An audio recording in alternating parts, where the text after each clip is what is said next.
Okay, we're back again. We have a special guest who actually lives here in Sedona. He's a local celebrity. He'll be at the April event, Earth Origin 6, April 19th through the 21st, which will also feature William Henry, Sacha Stone, Randall Carlson, Freddy Silva, and more. We're lucky to have Martin here with us, with William, and thank you so much, Martin and William, and you guys take it away. Thank you, Martin. This is such a pleasure. I mean, anyone who's been to over 160 sacred sites and photographed No, them- 160 countries. 160 countries. 2,000 sites in 160. 1,000 sites. That's And it's a incredible. very important thing to make a differentiation between sacred sites and pilgrimage places. You could say any religious establishment is a sacred site. Right. Henceforth, there are churches all over the United States, or temples all over India. They're not all pilgrimage places. Right. There's no such thing as a local pilgrimage site. Okay. There are pilgrimage sites that people from the local area may go to, but they're not local pilgrimage sites. Like Bell Rock in Sedona is a...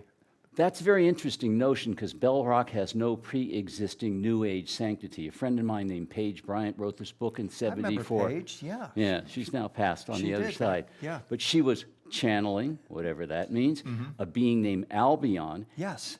Paige is weight challenged. Yeah. She couldn't go to high places, so all of the vortex sites are places that are conveniently near the road, which was easy to walk to.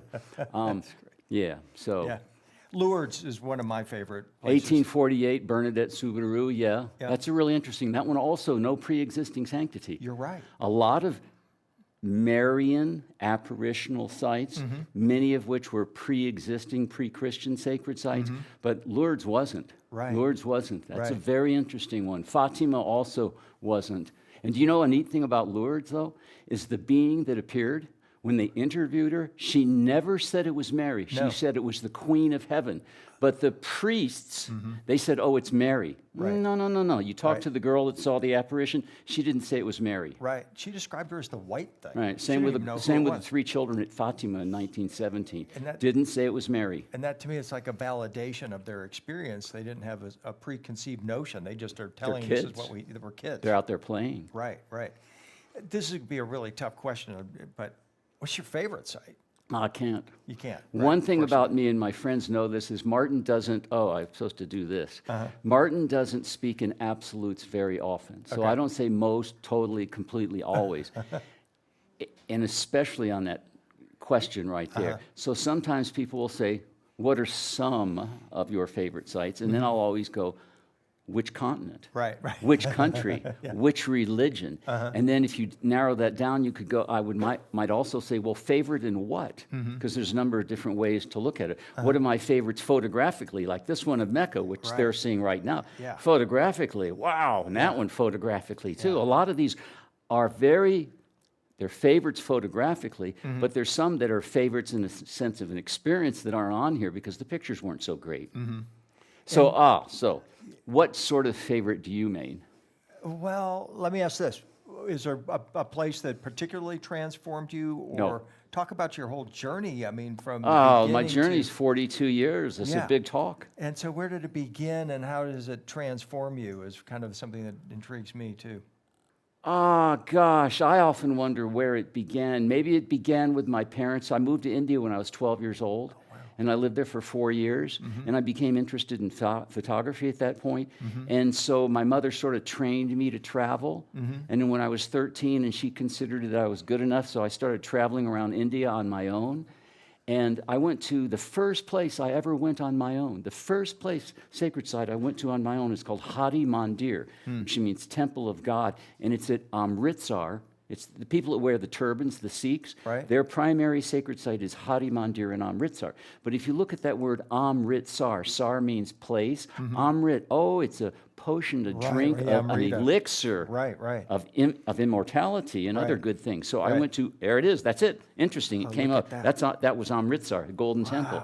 So that one's super important to me, and I've been back a number of times. Yeah, Amritsar, very important to me. Very nice. And I've heard you view some of these sites as like windows. Is that? Yeah, see, now this is very interesting because I didn't know that at first. There's a number of things that I didn't know when I began this study. It wasn't a study, no. When I began whatever it is that I'm now on, now it's a pilgrimage, but it's more. When I began this, I was a neophyte. Okay. What am I doing? I don't know Right. what I'm doing. Yeah. And then after I'd been to maybe 40 countries and read maybe 700 or 800 books. I'm an enormous scholar on this subject, so I'd Right. read maybe 600, 700, 800 books, been to 40 countries, and I started noticing commonalities, and I started understanding things about the field, the science, the subject that I hadn't known before. One of which is, if you go to Hinduism, you go to temples in Hinduism, and you'll see, there's Saraswati, the goddess of creativity, or there's Vishnu, or there's Shiva, there's these deities. And people, non-Hindus, think, it's a statue. Right. The Hindus, no, that's not a statue. Right. It was made as a statue, and then Right. there's what is called a consecration ritual, Yeah. where the deity is invited to come into the statue. Right. And so then when the pilgrim is in front of the statue, they're in front of Saraswati. That's her right there. Yeah. And not only are they seeing the deity Right. deity is looking back the other way, seeing them. So there's this energy going both ways. So I began to think that, my photographs are not photographs, they're windows. Right. It's not something you look at. Right. The pictures went off. Right. It's not something only that you look at, but Right. something that there's this thing going both ways. With these photographs are windows. So a lot of times now when I make the pictures, I'm thinking, let's compose that image in such a way that the image itself is beautifully constructed. Yeah. But also I'm thinking in my head, for example, a lot of these pictures, most people will never be able to go to these sites. You're right. And since they can't go to these sites, does that mean they can't go? Right. No. They Right. can go in a different way, and they can go in a different way by looking at the pictures of Yeah. them. And Right. a picture says 1,000 words, as Yeah. they say. Right. It's almost like we need another word or a different language to express that. We don't have it in English. No, we don't, do we? Because, and I say this in my presentations too, so this is something I've learned from study of Tibetan art, even Egyptian art, that they could, the opening of the mouth ceremony, they could, the statues were Because living. they weren't considered art. Right. They were spiritual devices. Yes, and it just took exactly. the form of a two-dimensional painting or a Right. three-dimensional object. Right. But the people that made them, they weren't seeing it as that. They were Right. seeing this as a tool. Yeah. And when you think of, because people ask me, well, what is your spiritual technique or meditation? I'm like, well, I look at sacred art because I'm not looking at it, I'm experiencing it. I'm having a two-way interaction with Padmasambhava in that tanka, or Isis is present in that image. And it's just, unless you kind of get it, when you get it, it's like suddenly you're like, this is all alive. Everything is alive. And that's really profound. So to be able to communicate that and to have an original, there's a piece of your soul in that image there. Where's that? That was Avebury in England. That's Avebury. Okay, yeah, beautiful. And that looks like, that must be St. Catherine's Monastery? Yep. Wow. And then There's the is Golden Temple the again. Golden Temple again. I mean, I could talk with you all day just about the journey to St. Catherine's Monastery, something I've always wanted to do but never done. And just, the journey. I mean, wow. Thank you for Yeah, for the journey has doing been fun. A lot of times people, they come to the slideshow and I show all these pictures, and I tell the archaeology, the history, the mythology, which is interesting, but Yeah. you can get it all on my website. The thing that I don't talk about is the stories. And the stories are, I think so, a lot of times equally incredible, but hardly anybody ever hears the stories. The stories of how I got there, what Right, happened, what exactly. happened. Right. You know, here's something. If you look, especially in Christian pilgrimage sites, Christian. Okay. Islamic doesn't have it, Judaism doesn't have it, Hinduism doesn't have it, Buddhism has it some, but where in Christianity it especially happens, this thing of people attaining enlightenment. Well, what does that mean? What do these sages attain enlightenment? They have these experiences at certain places. What does that mean? And they have these apparitional experiences.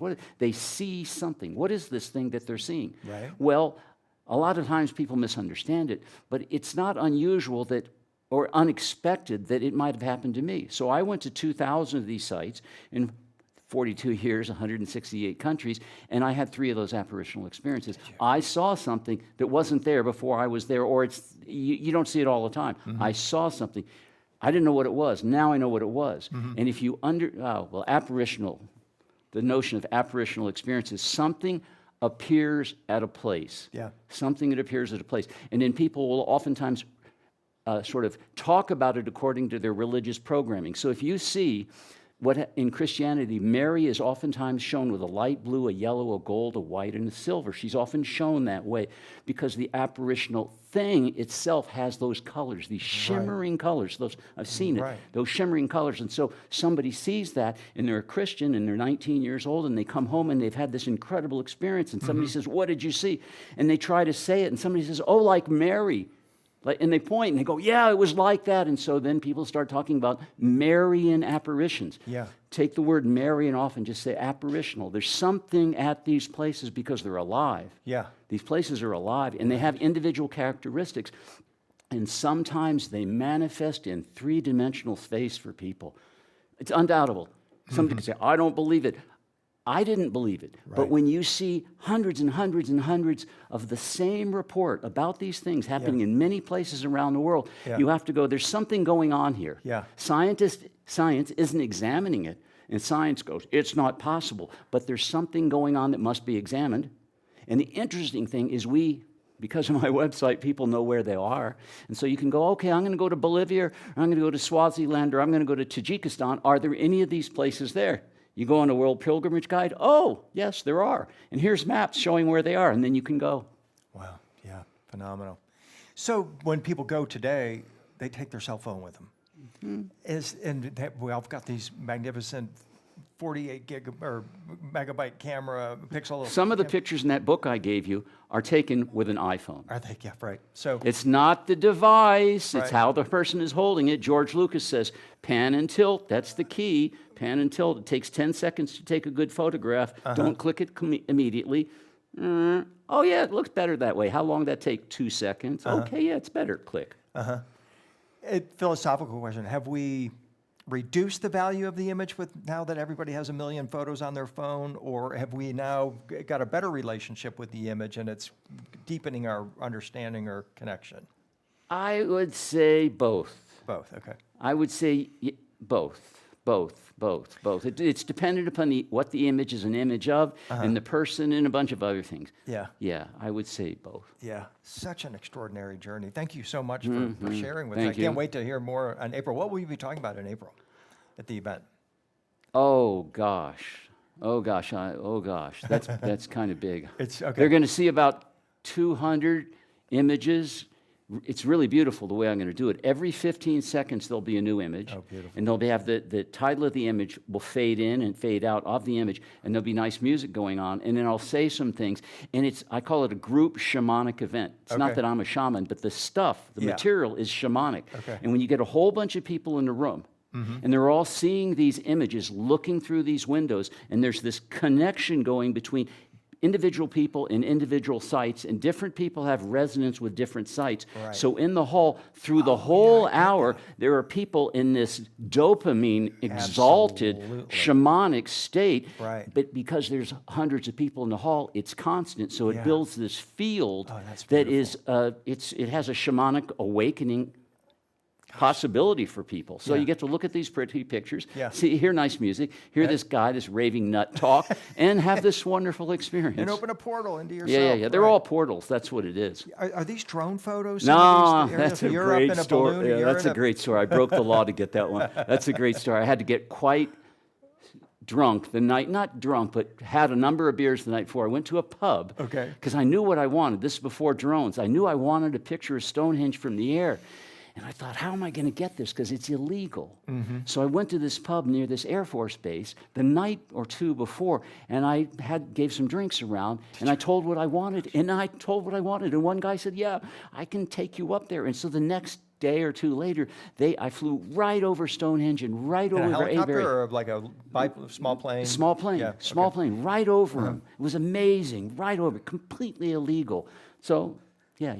And speaking of that, there's the pyramids. You know, now they've got these, what are they called, paragliders or something? Oh, yeah. All over the place in Egypt. It's crazy, but anyway. It's crazy. Here's another conundrum. There are certain things that are good and bad at the same time. How do you explain that? Yeah. Depends upon the situation. Right. And if you think of, well, I could go into that. Yeah, cool. Well, I can't wait for Yeah, April, and you know your energy's phenomenal. And the I just images had a Red Bull. Oh, okay. And I just bought a lottery ticket for $1.1 billion. Everybody should go buy the Arizona lottery.